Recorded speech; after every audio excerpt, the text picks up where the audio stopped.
रावण महान प्रेमी, महान शिव भक्त, भगवान नारायण का गढ़। हेलो फ्रेंड्स, रावण महान प्रेमी ये कैसे संभव है? वो महान शिव भक्त तो है।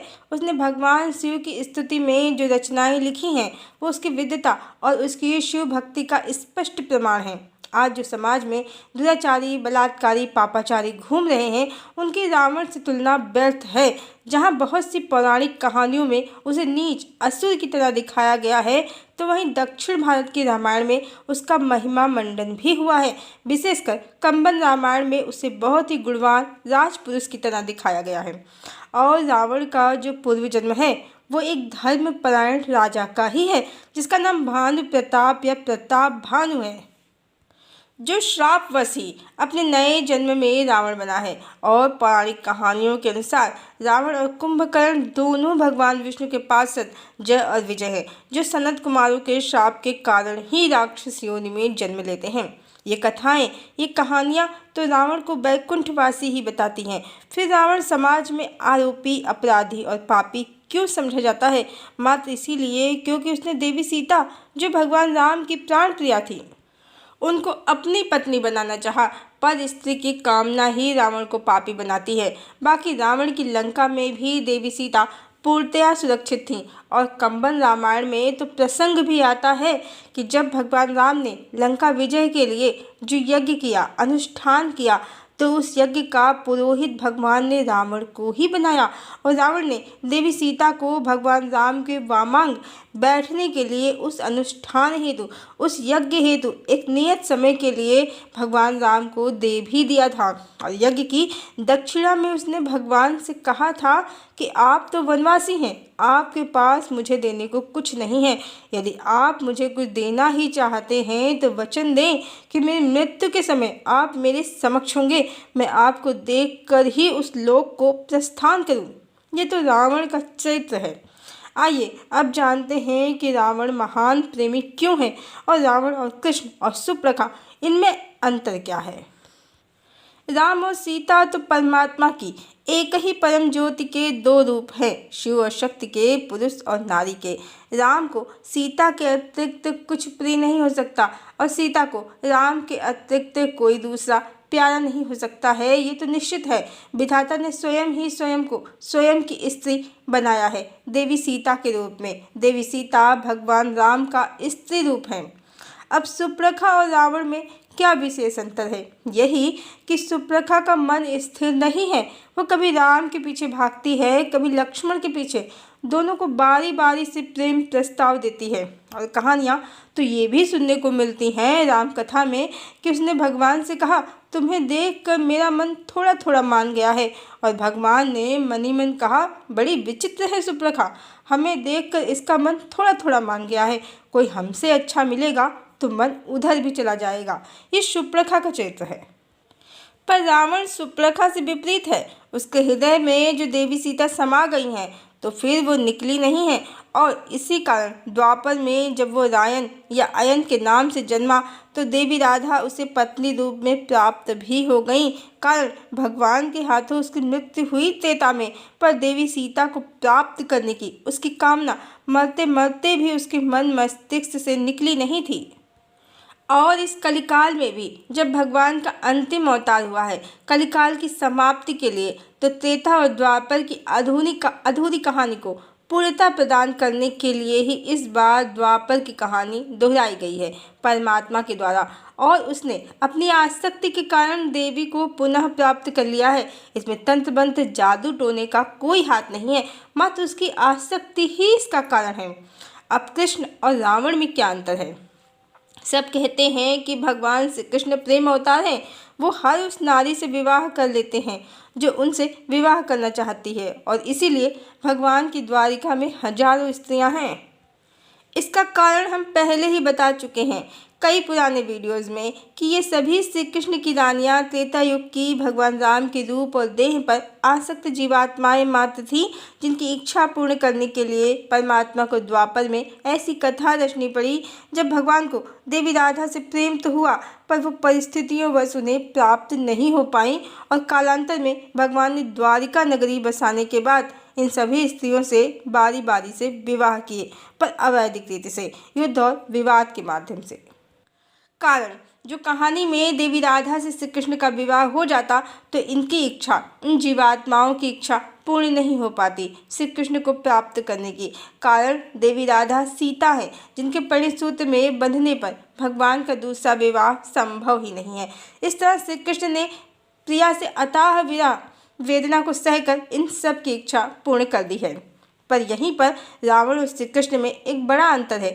श्री कृष्ण भले ही समाज में फैले गलत कॉन्सेप्ट के कारण प्रेमावतार या रसिया कहलाए, पर उन्होंने हजारों से विवाह करके इनमें से किसी को भी स्वयं पर अधिकार नहीं दिया, ना ही किसी को महत्व, क्योंकि ये तो सत्य है जो सबका वो किसी का नहीं, समर्पण एक के प्रति ही होता है।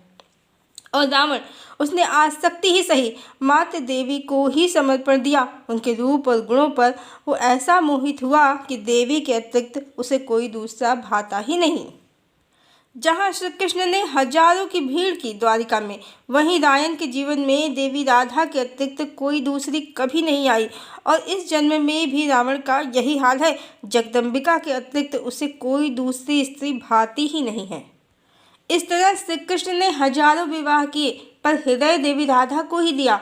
और रावण ने रायन बनकर मात्र देवी राधा को ही अपना हृदय और अपना जीवन दिया। स्पष्ट है, श्री कृष्ण ने अपनी किसी भी पत्नी को समर्पण नहीं दिया, क्योंकि प्रेम और समर्पण एक के प्रति होता है, हजारों के प्रति नहीं। और रावण ने मात्र देवी को ही समर्पण दिया। इस तरह संसार की आसक्ति ही सही, रावण एक महान प्रेमी है, महान शिव भक्त तो वो है ही, नारायण का गढ़ भी है। और यदि इस सारे वृत्तांत को समझा जाए तो त्रेता, द्वापर और कलिकाल की कहानी का सार यही है कि जन्म जन्म जीवात्मा आसक्त के बंधनों में मारी मारी फिरती है, फिर चाहे वो भगवान के पुरुष रूप की ही जीवन साथी क्यों न बन जाए, या फिर चाहे उनके स्त्री रूप को ही क्यों न प्राप्त कर ले। इस तरह माया के संसार में, भौतिक जगत में ईश्वर को देह रूप में प्राप्त करके भी मुक्ति नहीं मिल सकती, जब तक भक्ति न की जाए, ईश्वर को स्वयं की चेतना में प्राप्त करने का प्रयास न किया जाए।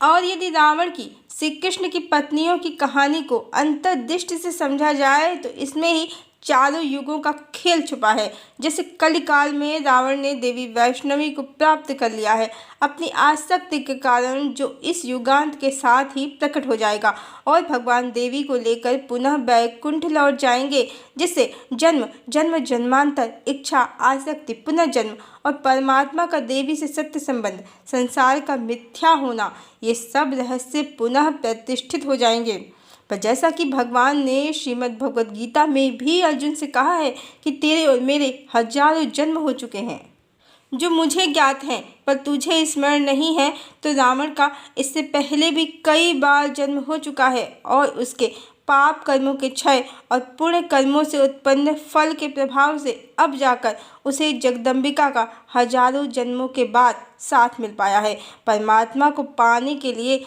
चाहे संसार में ही क्यों न हो, कुछ पुण्य या कहें कि बहुत पुण्यशील होना चाहिए। तो रावण एक पुण्य आत्मा है, तपस्वी है, नारायण की कृपा के अंतर्गत है, भगवान शिव की कृपा के अंतर्गत है, जगदम्बिका के संरक्षण में है, अजेय है वो।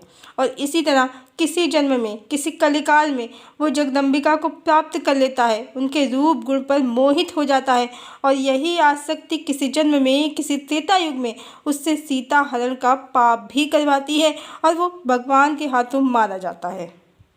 इसी तरह सुप्रखा भी राम पर मोहित हो जाती है, सीता हरण की पटकथा लिखती है, जिसके परिणाम से द्वापर में रुक्मिणी बनकर स्वयं के हरण की योजना बनाती है और अपने पिता, भाई और अपने कुल की अपकीर्ति का कारण बनती है, श्री कृष्ण के कुल के नाश का कारण बनती है। और उसके पास भी कुछ पुण्य अवश्य है, जिस कारण पूरे कलिकाल में वो लक्ष्मी समझी जाती है। पर कलिकाल की समाप्ति होते होते देवी जगदम्बिका का सत्य स्वयं प्रकट हो जाता है। आसक्ति, इच्छा, जीवात्माओं की आसक्ति, पुनर्जन्म, सब के रहस्य प्रकट हो जाते हैं। भगवान श्री कृष्ण और देवी राधा का सत्य संबंध प्रकट हो जाता है। मतलब ये कलिकाल ही अगले सतयुग, द्वापर और त्रेता की नींव है। और चाहे रावण हो या सुप्रखा, ये सभी भगवान की कहानी के मुख्य पात्र हैं, जो कभी किसी जन्म में ईश्वर के शत्रु प्रतीत होते हैं तो किसी जन्म में उनके पति पत्नी या प्रेमी। और ये तो सबने ही सुना होगा कि राम सिर्फ एक बार नहीं, हजारों बार धरती पर पहले भी आ चुके हैं। अनंत काल से युगों का चक्र ऐसे ही घूम रहा है और जीवात्माएं ईश्वर की माया में फंसकर किसी जन्म में उनकी शत्रु बन रही हैं तो किसी जन्म में उनकी जीवन साथी। क्योंकि माया नहीं, आसक्ति नहीं, भक्ति ही मुक्ति प्रदान कर सकती है। इस तरह ध्यान से यदि युगों के चक्र को समझें और सत्य को समझें तो यही पता चलता है, यही ज्ञात होता है कि एक तो संसार माया का है। यहाँ जो भी घटनाक्रम घटते हैं वो मात्र हरि की एक लीला है। और रावण हो, सुप्रखा हो, मंथरा हो, कैकेयी हो या चाहे राजा दशरथ, सभी ईश्वर की लिखी कहानी के अनुसार ही माया के अधीन होकर अपना अपना अभिनय करते हैं। अन्य कुछ नहीं है इसमें। अन्यथा सभी, चाहे रावण हो या सुप्रखा, सब परमात्मा से ही उत्पन्न जीवात्माएं हैं जो परमात्मा को प्रिय हैं। और इसीलिए रावण को नारायण का गढ़ कहा जाता है कहानियों में, पौराणिक कहानियों में। परमात्मा न तो किसी के शत्रु हैं न किसी के मित्र हैं, और न कोई परमात्मा का शत्रु या मित्र है। वो मात्र माया के जगत में इन जीवात्माओं के माध्यम से ही अपनी लीला करते हैं। और भगवान की प्रेम कहानी इस संसार की है ही नहीं, वो भगवती के साथ इस दुनिया में, माया के संसार में अवतरित होते हैं, उनसे मिलते हैं, बिछड़ जाते हैं, उनके लिए जीवन पर्यंत तड़पते हैं। और उनकी तड़प, प्रेम और समर्पण के प्रभाव से ही, सत्य संबंध के प्रभाव से ही वो भगवती को पुनः प्राप्त करके अपने परम धाम को लौट भी जाते हैं। हर जन्म में भगवान की जो कहानी अधूरी लगती है, वास्तव में वो मात्र अधूरी लगती है, अधूरी है नहीं। सत्य तो यही है कि माया के परे जो परमात्मा का जगत है, वहाँ भगवान और भगवती एक ही चेतना है, दो भी नहीं है कि जरा सी भी दूरी हो। सदा एकत्व में है भगवान अपनी प्राण प्रिया की। और इसीलिए हर अवतार में पहले भगवती ही देह त्याग करती हैं, आगे आगे भगवती चलती हैं और उनके पीछे पीछे भगवान वैकुंठ चले जाते हैं। और भगवान की इस अवतार की, कल की अवतार की, भगवान और भगवती के इसी सत्य संबंध की कहानी है, जो सतयुग के अवतरण के साथ ही सर्वविदित हो जाएगी, जिसके साथ ही संसार मिथ्या है, परमात्मा सत्य, जगत माया है, ईश्वर का परम धाम सत्य, ये सत्य पुनः प्रतिष्ठित हो जाएंगे। और यही सत्य चेतना का रहस्य, सतयुग के अवतरण का, धरती पर सतयुग के अवतरण का आधार है।